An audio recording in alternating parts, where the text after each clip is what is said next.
Hi, everybody. Welcome to the Tea Girls podcast. We are two transgender women that want to work really hard and live our best possible life. This podcast is for people who want to be successful in their careers, friendships, and relationships. And we like to spill the tea and talk about what's happening. My name is Nalea. I'm a TikToker. I'm on YouTube and Instagram as well. I'm a director of marketing for a living, and I like long walks on the beach and attractive men. This is my co-host, Dani. Dani, why don't you introduce yourself? Hello, everyone. My name is Dani. I am a 32-year-old trans woman from Boston. And let's see some things about me. I love the gym. Leg days are my favorite. I also love martinis. And Nalia, are you ready to get canceled 2 weeks in a row? Oh my God. The amount of cancellation and hate we got on our last couple of segments was very interesting to me because, you know, we're just having common sense discussion on shit that is completely crazy. And it doesn't matter if it's from transgender people or not from transgender people. I mean, it's worth discussing. Um, so a lot of cancellations last week for sure. Um, it's always coming loudest from inside the house, right? Like it's always the trans people who are attacking us the most. I agree. I agree. I think a lot of them are triggered by harsh truths and, that's okay. We still have love for everybody, but I think that as a community we have to toughen up and tell each other things that are hard sometimes. And so we definitely intend on doing that. Speaking of some cancellations, I want to share with you some very interesting transgender stories that have happened in the last week or Okay. so. So one of them, did you hear about the five transgender volleyball players that were competing on a college volleyball team? Dude, I when we were planning out like our our outline, I thought you were referencing the Australian soccer team. There were five trans members on the Australian soccer team that won their league and broke a girl's leg. Okay. I have a lot of questions. Okay. First question is um are you telling, let me Google this real quick. What do you mean? I'm like in awe right now because I have the news story right in front of me. So I'm like, what the fuck are you talking about? So you said there were five Australian soccer Yep. players? Let me find what I exactly typed in Google yesterday. Transgender. I'm gonna share my screen. You are fucking kidding me. You are kidding me. There are five volleyball players. Okay, wait a minute. Wait. Let me just share my screen. I'm gonna scream because this is pissing me off. Hold on. Let's share the screen and you tell me. We're gonna do the window here.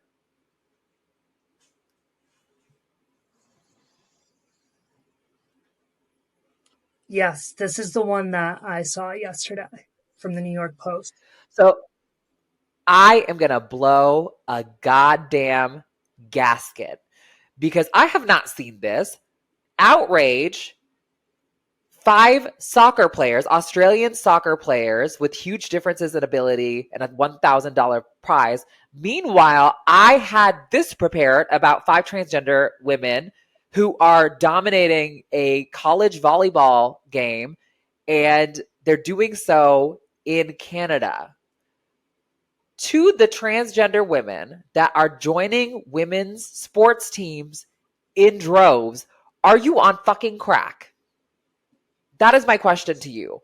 Because why, in this climate, when people are literally taking away all of our rights, would you go, not just one of you, two of you, three of you, in droves to be in a women's team? They are out here saying that we're going and erasing women by dominating their sports, and you guys are actually doing that. That is insane. That's insane. What are your thoughts on this? You're an actual athlete. So I actually did some research on this to show you. Um, there's this trans researcher at a school of medicine and sports in the UK who, let me pull it up here for you just so. This study is from 2021.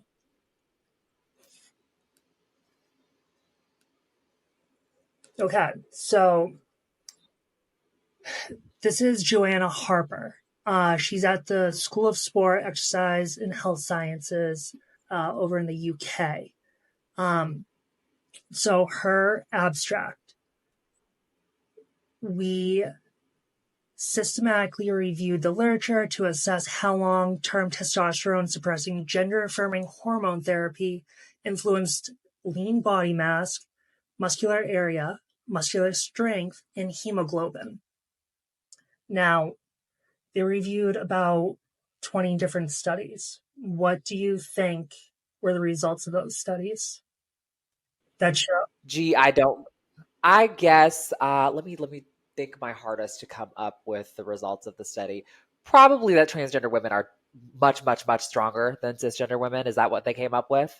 Very good. Okay, so results. 24 studies were identified and reviewed. Trans women experienced significant decreases in all parameters measured, with different time courses noted. After 4 months of hormone therapy, trans women have hemoglobin levels equivalent to those of cisgender women. After 12 months of HRT, significant decreases in measurement of strength, lean body mass, and muscle area are observed.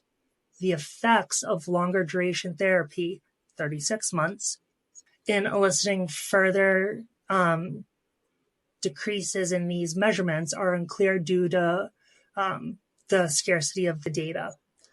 Notwithstanding, values of strength, lean body mass, and muscle area in trans women remain above those of cisgender women even after 36 months of hormone therapy.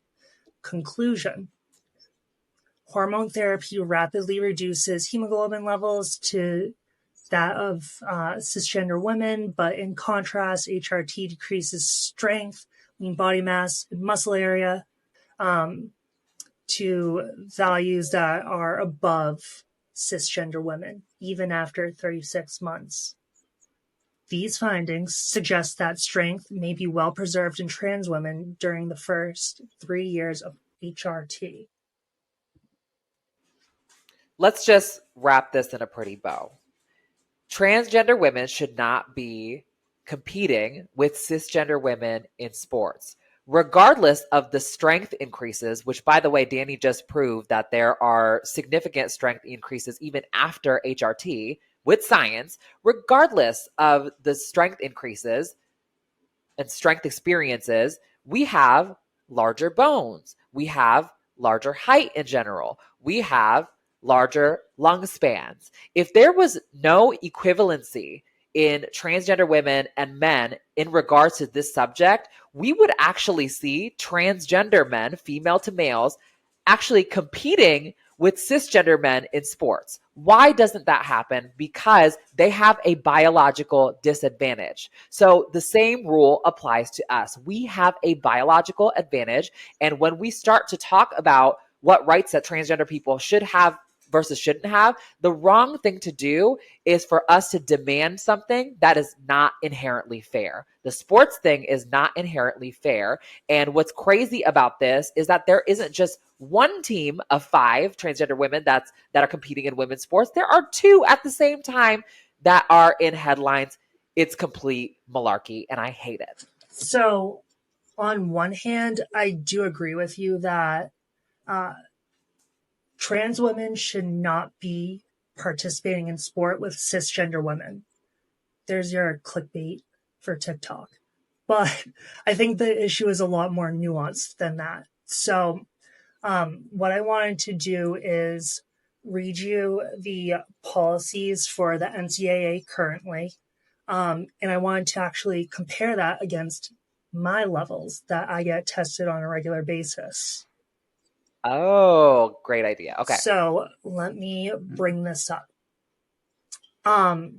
So first, let me say that with this being such a fringe issue. Like, I'm actually pretty fucking sick of it. Like, there are so few transgender athletes competing at a high level in the United States that's like they're wasting so much when it comes to tax dollars on this bullshit. Like, you guys, come on. Can you just like take care of the homelessness, give people like, living wages? Like, let's work on things that actually help our community.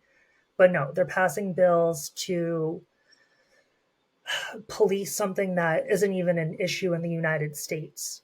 And, Leah Thomas and these two teams, like, these are one offs. Like, this is once in a blue moon kind of thing. So, Yeah. like, on one hand, I am pretty fucking sick of it, but there are differences that do need to be addressed. So, let's get into those. Um, a lot of proponents of trans women participating in sports with cisgender women want blanket policy when it comes to testosterone suppression, etc.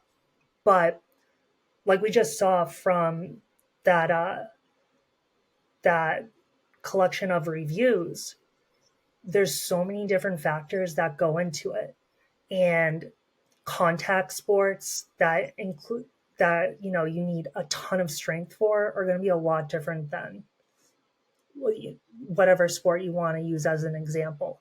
So my thing is, I want there to be, if trans women are going to be competing with cisgender women, there needs to be specific guidelines for each league and sport. Okay. So with that, here is the policy for the NCAA.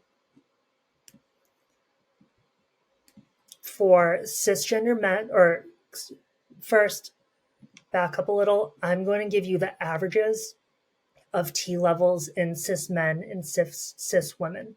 So for a cis man, typical testosterone range is about 264 to 916 nanograms per deciliter. For cis women, the range is much lower, generally between 15 to 70 nanograms per deciliter. And that's going to be about zero point 0.5 to 2.4 nanomoles per liter. Now, this is what the policy says for the NCAA. The athlete must demonstrate that her total testosterone level in serum has been below 10 nanomole per liter for at least 12 months prior to her first competition, with the requirement for any longer period to be based on a confidential case-by-case evaluation, considering whether or not 12 months is a sufficient length of time to minimize any advantage in women's competition. And here's the kicker. The athlete's total testosterone level in serum must remain below 10 nanomoles per liter throughout the period of desired eligibility to compete in the female category. Okay, so I just told you 10, right? What was the average for a cis woman? 0.5 to 2.4. See, that's pretty damning. And That's pretty damning. I didn't see it in this document that I reviewed, but I'm pretty sure before championship events in the NCAA, you do need to be tested 4 to 6 weeks in advance. But if you take off 4 to 6 weeks with what's the T suppressant that you use? Okay, you're on mute. There you are. You're on Spiro, right? I'm on Okay, spironolactone, yeah. so I take Lupron because different side effects, and it lasts longer. I can get an injection. So if Leah is using Spiro, she can just fucking flush the pills down the toilet, and her T level can boost right up to the event because she's only Yep. getting tested 4 to 6 weeks out. And Yep. her her levels can be at 10 compared to the average. So, I just feel like everything is not for everybody, and sometimes we just have to sit out of things as a community. I think there is some space for nuance. You said that there should be different guidelines that are scientifically based for every league. I think that makes a lot of sense. And I think I fundamentally agree with that. I just think that optics are always important. And when you ask for something is just as important as how you ask it and what you ask for. It's like if I'm at work and I want to ask for a raise, the time I want to do it is after I'm getting glowing praise over something that I did. And so, we're at a point where there's a lot of negative feedback that we're getting as a community. Right now isn't the time to fight for sports. okay, let's unpack that example of asking for a raise at work, right? When you go in and ask someone for a raise at work, you don't say, "Hey, I demand this, give me a raise or I'm leaving for a new company." What you should be doing is saying, "Hey, I would like to grow with this company. Like, show me how I can get a raise and move up within the company." It's it's the approach that matters. Um, Yeah. so I think ultimately, like if it were up to just my preference, it would be like maybe an individual case by case basis. But, we would have to stop being crybabies about, you know, not being able to be let in. I mean, some of the pictures that I'm seeing in these two articles are crazy. It's like, why would you let somebody like that compete? Like it's just I don't know. I am a big proponent of gender affirming care for everybody, for not limiting the rights of parents, for us being able to go to the bathrooms that make us the most safe within reason. I mean, there's a million transgender issues for us not to experience job discrimination, housing discrimination, for us to be protected when we get assaulted. All of those things are really, really important. Sports, no, not to me. I agree with you there. But I want to put things in perspective for you. So my levels have been around this from like 3 to 12 for the past, God, 2.5 years. And I mean, you've seen me. I'm still built. I'm 5'6", 155, and I'm still very Yep. muscular. Okay. The last time I got my T level checked in January, it was 3 nanograms per deciliter. That would be 0.104 under NCAA guidelines. So I am way below where a cis woman is, but I still have the ability to produce a ton of muscle. Yeah. So, you know why that is? Tell me. Because I was saturated with fucking 27 years of testosterone and I was in the gym Exactly. constantly. So, Yep. I can see the argument for trans athletes if they are starting puberty or if they're starting their transition at puberty, or a portion Yeah. of it, because there's some major differences between girls and boys when they enter puberty. So, from an athletic standpoint, these are the main ones that I can think of that are going to increase athletic performance. So, your bone density and structure, your muscle mass and strength, your oxygen intake or the VO2 max, your androgen receptors, so how sensitive and how your body responds to testosterone, and it helps with red blood cell reproduction, your fat distribution, and then your heart size and heart volume. So with all these factors, like you'll always hear trans athletes saying, "I don't have a competitive advantage." Well, yeah, if you went through fucking puberty, you do. You have a ton. And even me, like my testosterone level is 3 nanograms per deciliter. And I'm still probably one of the strongest women in the gym. I think I'm probably the only trans woman there. Yeah. But I just don't think it makes any sense when it comes to this argument that trans women have no competitive advantage, because they clearly do.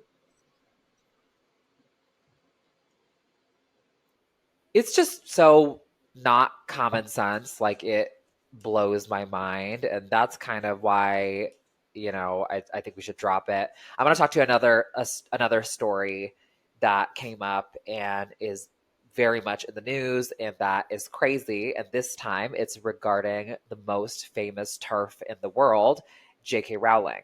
So, first and foremost, I want to ask you, were you a Harry Potter fan growing up? I am Team Slytherin. Okay, we're both Team Slytherin. As millennials, I think it makes sense that we're into Harry Potter. So, long story short, there was a story that came out about a new hate crime law in Scotland that protects people who are transgender, but not just transgender, from any form of discrimination. So, I'm opening the article real quick, and long story short, what this law does is, and it's very vague, it is almost like a warning to anybody who is intentionally stirring up any sort of discord when it comes to racial problems or sexuality, gender identity, disability, all of those things. And the point of the law is if you're creating a bunch of content that is going to fan the flames of discrimination, like that's not okay. So because of that, um, you know, J.K. Rowling is going on a tirade about transgender women, and she has done this for a very long time. She one of her statements on the story was, it's impossible to accurately describe or tackle the reality of violence and sexual violence committed against women and girls or address the current assault on women's and girls' rights unless we are allowed to call a man a man. Freedom of speech and beliefs are at the end in Scotland. An accurate description of biological sex should not be deemed criminal. So she's kind of going on this tirade. What do you feel about her in general and also this? I uh, I have tuned Joanne out, so like I really don't know what to think when I see people like Buck defending her, saying that like she's strictly standing up for women's rights. Like she sounds like a fucking troll to me, to be honest. And I'm sure she's done a lot of trollish things. Like, yeah, I get the freedom of speech thing, definitely, but like she's like, oh, we need to call men men. Well, like, no, they're trans women, right? So, or they're trans men. So it seems like to me that she's trolling. And I think it's just been like, I don't know. I think she's like off the rails, so I really don't pay attention. So I was hoping that you could explain it to me a little bit better. But like I see on one side Buck defending her, and then everyone else calling her transphobic. I'm sure if those are the two opinions I'm seeing online, truth lies somewhere in the middle. Yeah, I think that she is a butthurt person, just like Jordan Peterson, who got canceled by some transgender people online, and now she's on a tirade to attack them. So this seems like a product of pettiness to me more than anything objective, because the reality is, like you said earlier, transgender issues are fringe issues. 1 to 2% of the population is transgender. A lot of people who identify under that umbrella of those increasing transgender numbers are non-binary, so they're not committed to a medical transition, and that's completely fine. So for her to talk about transgender people in terms of men attacking women is completely asinine. If you look up any organization that is dedicated to the assault of women, such as RAIN, for example, then you will find out that almost like 9 times out of 10, when a woman is attacked, it's by a heterosexual man. 90% of the time, when a woman is sexually assaulted, they know a person. 30% of the time, when they're sexually assaulted, it's by a family member. So, for anybody to utilize their transphobia in the context of men attacking women, completely crazy, off base. And does not comport to any data that we see on actual assaults. I don't understand why people support her. I think she is just unhinged. I think that there are some valid points that to be made about people, being able to criticize transgender people online, but she goes too far.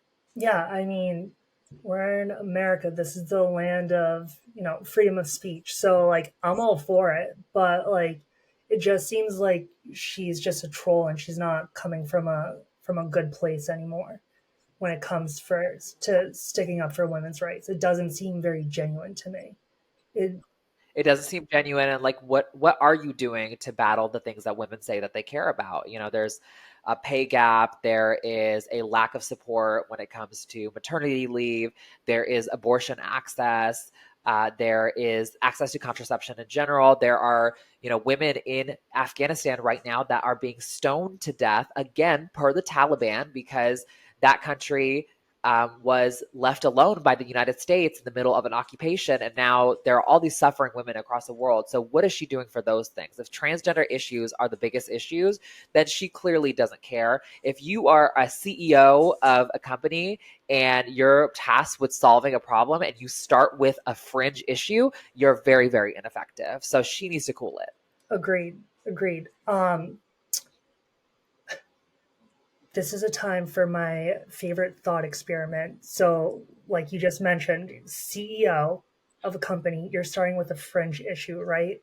Have you heard about this thought experiment from Google Innovation Lab called No, tell me about Monkeys it. and Pedestals? No? Okay, so the goal is that you need to train a monkey to juggle flaming torches on top of a pedestal. Now, what are you going to do first? Are you going to build a pedestal or are you going to teach the monkey to juggle and stand on the pedestal? Which Interesting. Okay. obviously, if you are building the pedestal and then the monkey can't do it, you just wasted a bunch of time and effort and resources. And it's kind of like a productivity bias, right? Like, oh, we Right. got something done. And that Yeah. seems what like J.K. Rowling is doing. She's not making any real progress. No, it's just like a bunch of like complaining, and I think she's probably enjoying the popularity of being somebody who is against transgender people right now. It's a really easy way to generate a lot of views with lazy, insulting content, and I think a lot of people in the transgender community do it as well. We've been accused of it, but the reality is we are out here talking about actual issues and our takes on them, and you know that's our entire thing is not dedicated to tearing a group of people down out of pettiness. My intention is always to help us focus on the issues that actually matter. Her intention, and a lot of people's intention, is to tear the transgender community down out of spite. And that's what it comes off as. And I don't think anybody who's engaging with her content doesn't feel like that in the back of their minds. Yeah, and it's often that, it's like it's just rage bait. Kind of. Yeah, rage bait is well done. So J.K. Rowling, Oatmeal Pie Face, all these people. So Hater. such a fucking hater. Awesome. Kid needs to be stuffed in a locker. Right. Okay, cool. So that's a lot of good stuff about J.K. Rowling.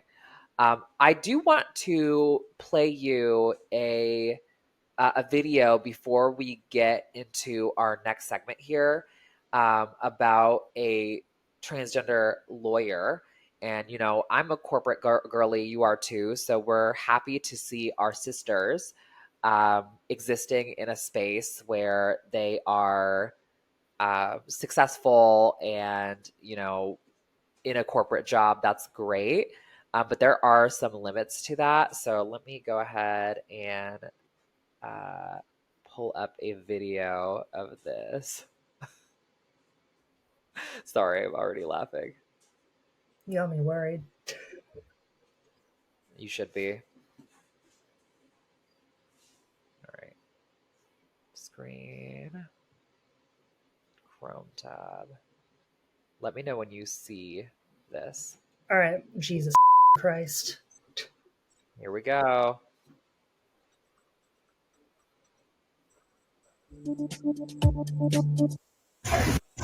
Okay, let me check on that. Yeah. So we were talking May 6, 8:45?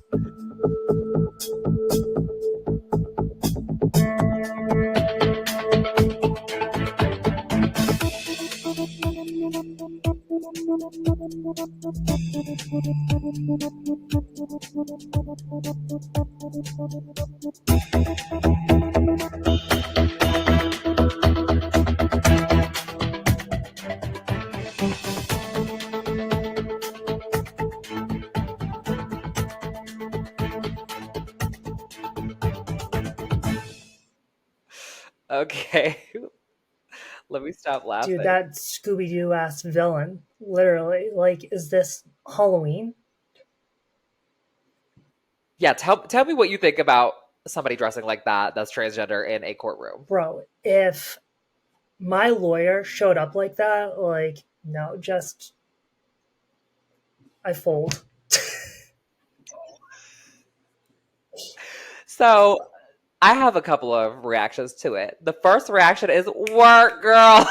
Like you are showing up like that there. Like, Not with the wow, wow, nips wow, wow. popping out and everything on the breastplate. Oh my God. This is, first of all, she's 70 years old. So congratulations to her for transitioning. She's transitioning late at life. She's a professional woman. I get all of those things. Um, uh, it's giving baby trans in the worst possible way. Very tacky, earrings, the clothing, the boob size, the pants. I mean, it's just like a spectacle. Now, I have some compassion for this person because a lot of us look fucking crazy when we start to transition. She's no different. And so I commend the bravery. I do think she is trying her best, but I think she needs some tips on how to look a little bit classier and bring it in because it was given Scooby Doo, and you know you should not put that many primary colors together in one thing with big chunky like jewelry. Like, girl, Didn't the video say she transitioned like 12 years ago? Let me see. Let me see. I don't know. I'm scared. If that is the case, that's crazy. I actually first saw um, this woman on Libs of TikTok. So of course I followed that page to hate watch it and see what the girls are saying over there, what the turfs are saying What over Chai there. is up to? Um, yeah, and yeah, she needs some tips, and I mean, she's like a big woman. Like, we need somebody to we need her to get Dude, some that mentorship. breastplate Like, is I'm like absolutely unhinged. crazy. Like, why would you look like that? But maybe she doesn't know. Maybe it's a taste level thing. I remember me at the beginning of my transition versus me now. I was overlined the fuck down in public. I was wearing the trashiest outfits, the driest wigs. Like, we were all like that. This person kind of reminds me of like a little bit of Gabby Tuft and just like facial features. And I'm like, babe, you gotta look at Gabby, beginning, middle, and end. Let's learn some lessons and work on the classiness factor, the charm factor. So, any final thoughts on her? I feel like we're all guilty of that a little with like starting out so outlandish and ornamental and gaudy with the makeup, the clothes, like, but you need to learn to tone it down. Like, it's exciting. Yes, you're playing with makeup, like you're getting your look down, but come on, you don't have to go out looking like Michaela every day. Exactly. I can't. It's kind of giving the Flintstones a little bit in the style, so rough. Okay, so let's talk about our main segment now. So this could be multiple episodes, and I'm really excited to talk about it because I think it could help a lot of girls who are trying to successfully transition and integrate themselves into society. Really, that was my goal when I started to transition, just to be able to live my life as a normal human being. I don't want any extra attention on me when I go outside or any of those things. So there's no one way to be transgender, and if you like it, we love it, honestly. But this segment is for people who want to have a seamless transition into society, especially if they're corporate girls like us or are in a red state like me. This type of advice is going to be really helpful. And so we want to talk about some beginner trans girls' mistakes that we see that I think are really, really preventable. I'm going to invite Dani to share her first one. Okay, yeah, because I think since mine is a little more macro, we'll be able to work down. So, my first mistake to avoid is not planning for your transition. And what I mean by that is setting up a roadmap and goals for yourself. So, Nalia, think about it this way. What would make a successful transition, right? So have that in your head. If you want to plan for a successful transition, now you invert it. So, what would make for an unsuccessful transition? Okay. What would, yeah, okay. So now we're thinking, okay, what would I do if I don't want to pass? What would I do if I don't want self love?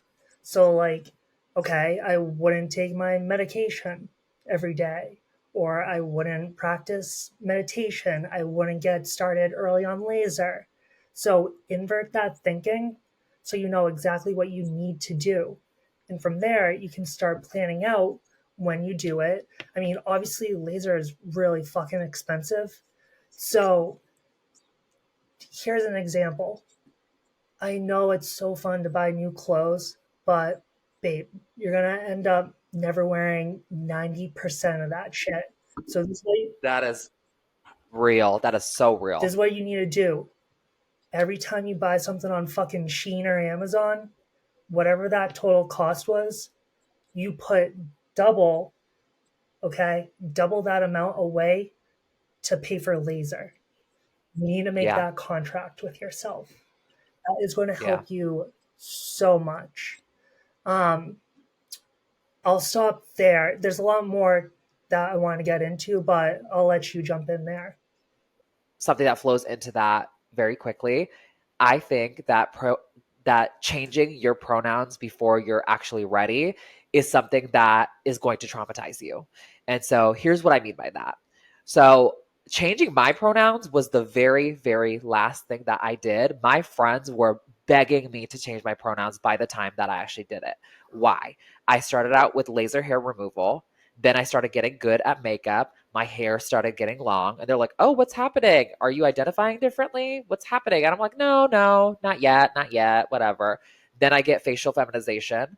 And after I do that, I start dressing female full time. And they're like, okay, are you like, what's happening? Because at this point, if you're going into the men's bathroom, people are having weird reactions. I remember going to Vegas and having full makeup on, no laser, and like androgynous clothing, and walking into a men's bathroom, and there was like a bathroom attendant there.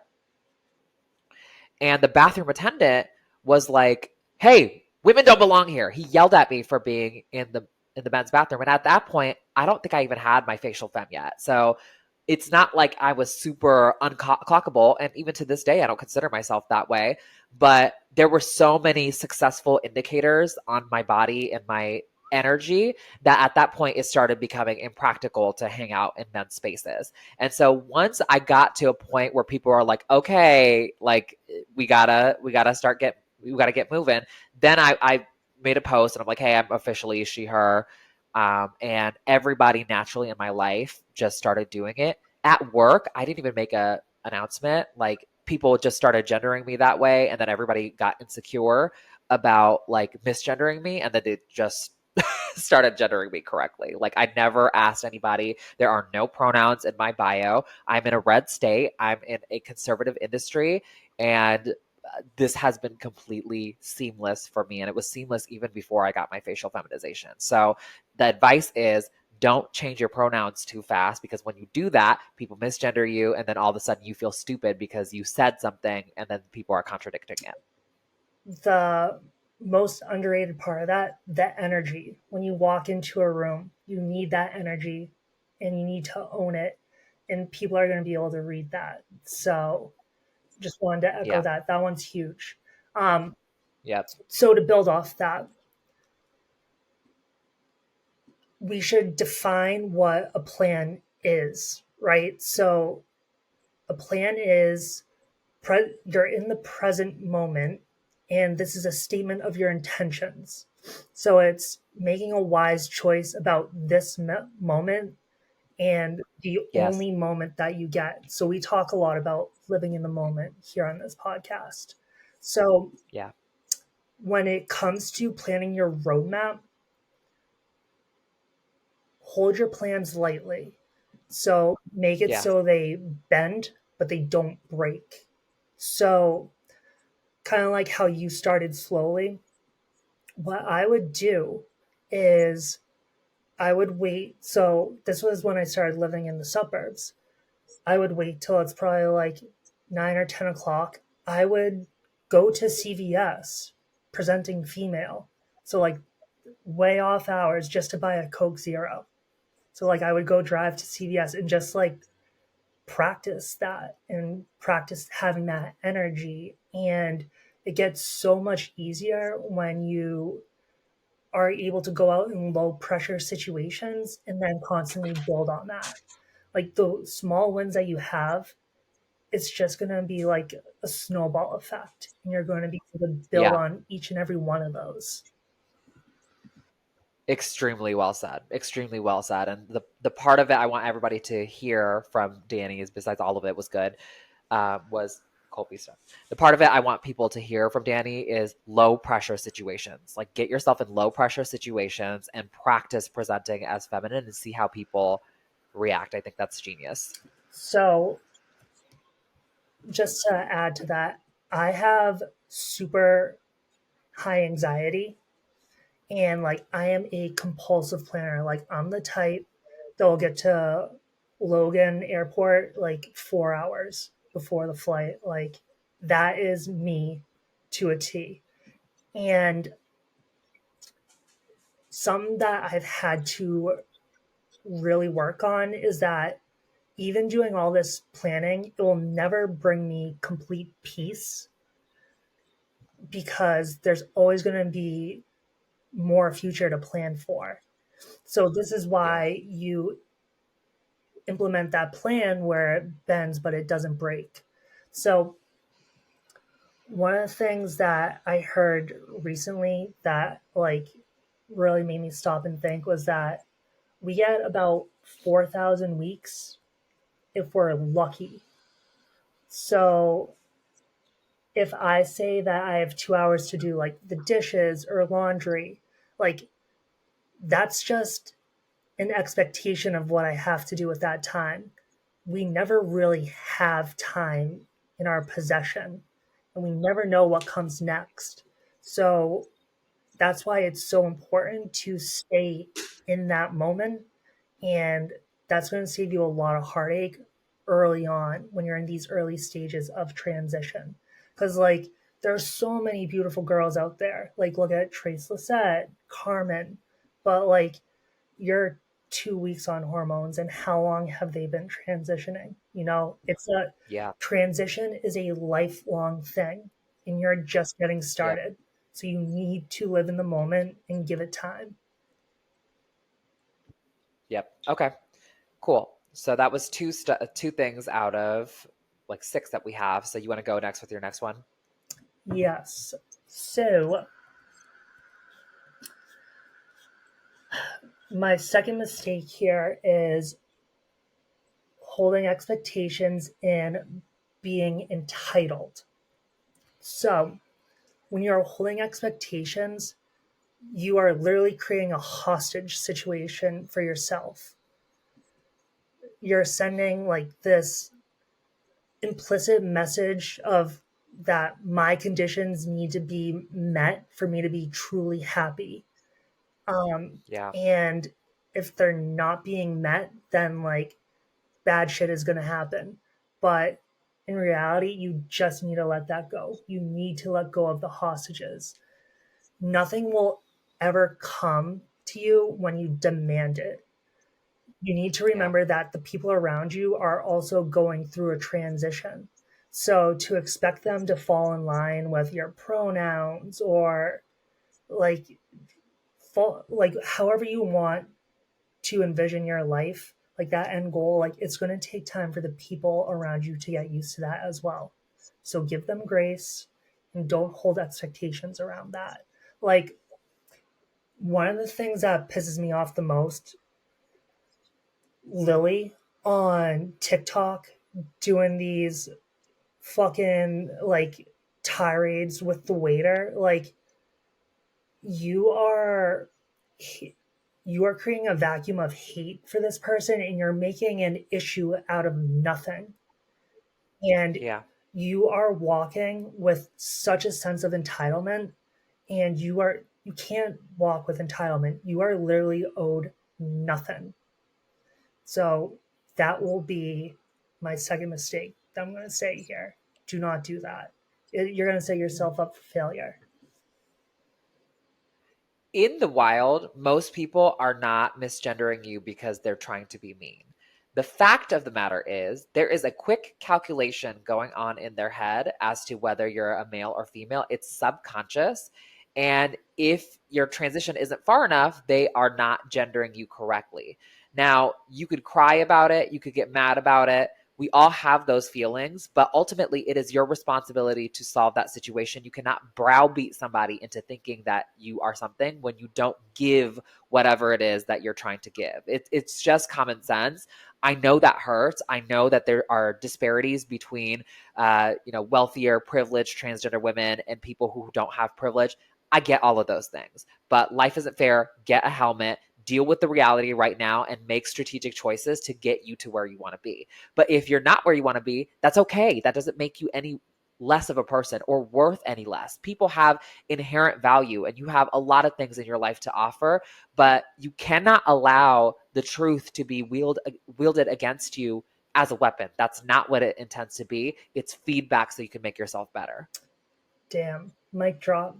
Um, so this is such like a heavy tough love episode here. But Yeah. just to piggyback off that, you need to be honest with yourself, right? And that is going to lie in the relationship of understanding that we do not want to hear the truth.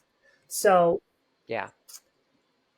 honesty will lie in understanding how deeply afraid we are of the truth.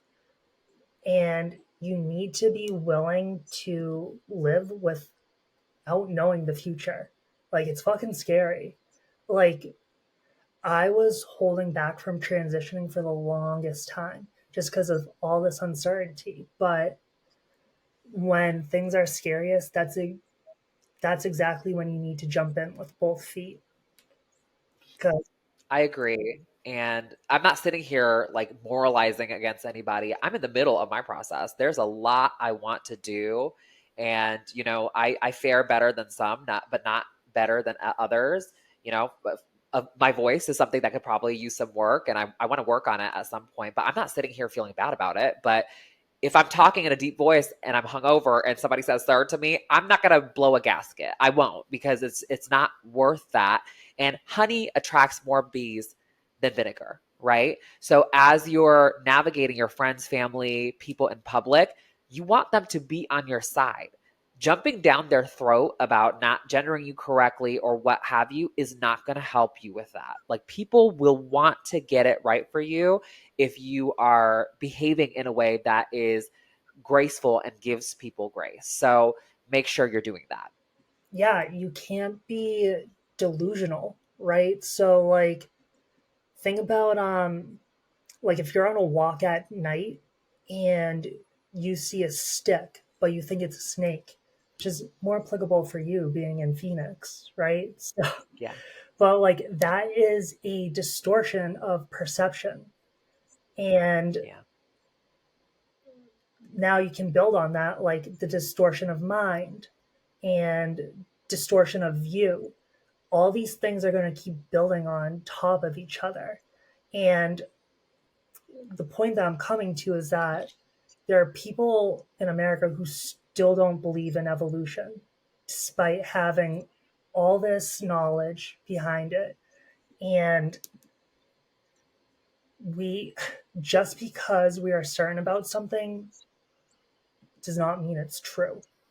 So do Yeah. not have delusion about where you are, right? So Ate ate that up. That's the fucking truest shit ever. So true. you need to you need to go through that door of honesty with yourself. Yeah. You need to get to the other side, and you need a Yep. long, hard look in the mirror. And that's all I have to say on that. Okay. So my second one for, transgender mistakes, and the fourth one in this series, is not incorporating the female gaze in styling yourself. So what do I mean by that? So we watched that video earlier with the trans woman who was a lawyer, and she looked gaudy, she looked tacky, she looked disproportioned. And that happens a lot when you are at the beginning of your transition. Some of it you can't help, but most of that stuff I think could have been helped. Um, so ultimately, most of us were socialized with a male brain. So when we think about what is attractive, what we often think about is idealized, sexualized images that men were fed about women being sexy. Some trans women are attracted to other women, so that's kind of what they wanted to see. Others of us, like me, grew up as gay boys and we're like, oh my God, we want to look like a drag queen or Beyonce or whatever. And so it distorts in our brain what an actual woman should look like. And so we end up coming off as too sexualized with, we put on breastplates that are way too big. Our makeup looks very strange and draggish. And if you want to go into space and pass, you can't do stuff like that. Now, I was guilty of all of those same things. What I think I should have done is utilize my female friends to help me craft an image. They could have helped me with makeup. They could have helped me find a push-up bra that actually looks like real boobs. They could have helped me with shapewear. They could have helped me with voice feminization. Like, there's a lot of things that they could have helped me with, and they did help me with those things, but I was already a year into my transition when they started to chime in. So utilize your female friends, utilize transgender women that you respect, whether you find them online or you find them in real life. And also, like, don't just go into this journey buying makeup, for example, that you don't know anything about. I ended up spending thousands of dollars on makeup that I didn't need, that looked horrible on me, that I could have saved money on if I just went to Ulta and got swatched for a bunch of products. Like, I didn't realize that because I was so in my shame and so in my secrecy that I felt like I had to do it by myself, but I didn't have to, and I wouldn't have violated any sense of secrecy or shame if I just went and got swatched at Ulta. So very practical advice. Utilize females to craft your image and take their feedback seriously before you jump into what you think is going to look good. I mean, yeah, definitely go to Ulta. That is a no brainer. Like, they are there to help you and they want to help you. So get an associate and, like, just get, like you said, you gotta get swatched. So that is a great piece of advice. Um, I remember going into this was probably months or so before I started transitioning, and actually even probably longer before that. But I went into the Sephora at the Pru, and I was so in my shame, right? So I found like this big drag queen, and I was like, "Hey, can you help me?" And like that was like a very like calming experience, and like I was still fucking so nervous, Yeah. but like how we've talked about a little in this episode, like you can build on these things, and it's going to get easier and easier when you do the tough things. Yeah, and people are a lot less judgmental about stuff like that than you think. Like it's not uncommon to see a man, you know, getting makeup these days. Like you should not you should I know you can't just get rid of shame by intellectualizing it, but you shouldn't feel shame about that. Like nobody's like judging you for being, you know, presenting male visually and getting, you know, swatched and stuff like that. A lot of men actually do wear makeup. A lot of men who are on the internet, for example, wear concealer. I'm sure they got swatched for that. I know a lot of gay men that wear makeup. So it's just not as big of a deal. So don't treat it like it is. Cool. What's your next one, Danny? Um, I came with two, with them being so macro. So, do you have any other that we can delve into? I do not. I think I actually mixed two of them together. So go. We'll end on that note. Makeup. Now it is time for our questions. Danny, I'll pass the mic over to you. Okay, so we got some fun. Am I the asshole today? Ah, okay. Okay, so our first one. Am I the asshole? This cis male got upset with me because I told him it was weird to ask if I was post-op or pre-op in the first few messages. My thing is, why do I have to disclose, and why do people feel entitled to the information? And am I wrong for refusing to disclose information that I find to be personal? Okay, and then this person has an update as well. People seem to be trying to justify this by asking if it was a dating app or or not. Firstly, I don't care. I was attending a line at the oh my god, I don't know if I can say this on YouTube. I was attending a line at the glory hole. I'm not answering shit. I don't think it's anyone's business. Secondly, I was on Facebook, but even if you wasn't, y'all shouldn't be bending over backwards to appease people who are fetishizing you. Um, I don't know if that one's real or not. So, um, let's take the update out of it. Just the first one. If someone asks you that on a dating app, what's your thoughts? I think you should disclose, and I think you should disclose without shame. It's a body part, and it's one that matters to people a lot. There's no like hiding it. Sex is a very important part of any dating relationship. This is not rocket science. So I think you should disclose, and you should disclose honestly, and you shouldn't feel weird about it. I know that a lot of people have dysphoria about their parts, but it's a practical reality if you're pre op to deal with that, and you might as well just deal with it head on. What do you think? Yeah, I mean, what is hiding gonna do for you? Right? It's just gonna delay Yeah. the inevitable. And wouldn't you want to know Yes. sooner rather than later so you're not wasting your time? Yeah. So that's the way I Yeah. look at it. I feel like I used to get offended at that question, but I think I was also like brainwashed by Reddit and like in Yeah. these trans subreddits. So Yeah. um take a step away from the computer. Think touch grass is what they say. Yeah. Yep. Um and then, really think it out and like experience being asked that question, and then you know how you'll react to it the first time around. But yeah, I don't think it's a big deal. Like everyone's just looking for the right person, and that's part of the process. So, Yep. Well said. okay, this one is a little bit of a longer one. Am I the asshole for dead naming my transgender friend and accusing her of copying my identity? This one's some high school drama. I, 16 female, have been friends with this person. We'll call them SOC, SOC, who's 16 and non binary for a few years. She came out as non binary 4 years ago and uses multiple pronouns, including neopronouns. I've always been supportive of her, but recently I've noticed that she's kind of trying to copy my identity. She's always had an alt aesthetic, graphic tees, striped thigh high socks, lots of chains and belts, exaggerated eyeliner. In other words, she still dresses like it's 2020. In the past few months, Sock started to drastically change her appearance. My fashion style is kind of preppy, girly, and 90s inspired. I love how, like, it's 90s inspired. Yeah. And I noticed that Sock has started dressing like this recently as well.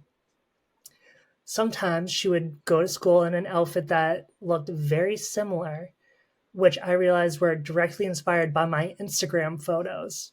Oh my god.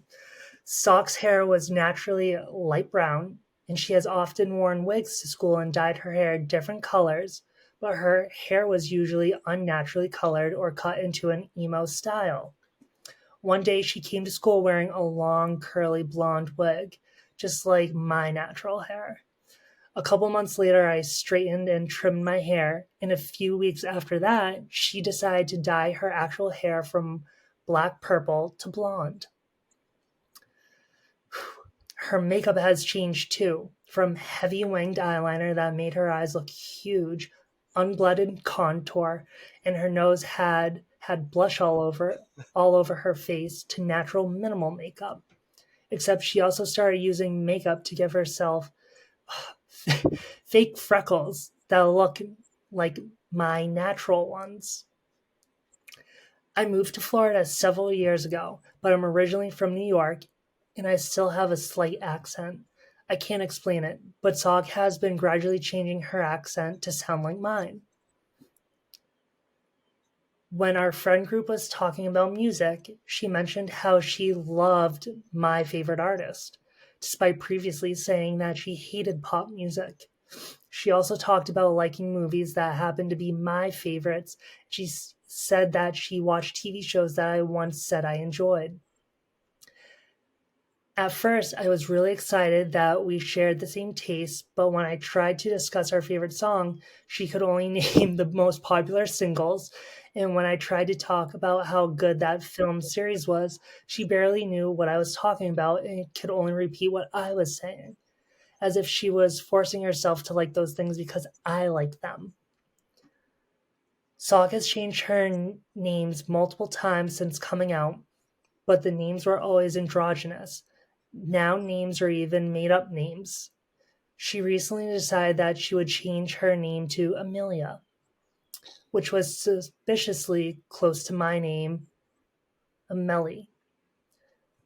This was the last this was the last straw, and I confronted her and told her that it was making me uncomfortable how she was copying me. I refused to call her Amelia and used her previous chosen name, Sock, instead. She said I was being conceited and I was so basic and it was impossible to copy me.